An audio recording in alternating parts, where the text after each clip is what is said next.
morning, Cambodians, and hello, Odyssey. My name Pech. I'm a tour guide, tour director from Cambodia. We are on our cycling activities here on the Great Wall of Angkor Thom, which is one of our former capital city of the Khmer Empires 900 years ago.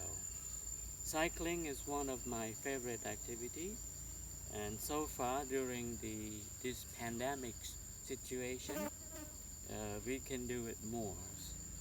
And unfortunately, because of the coronavirus, we have no clients. Anyway, I hope that the pandemic will end soon.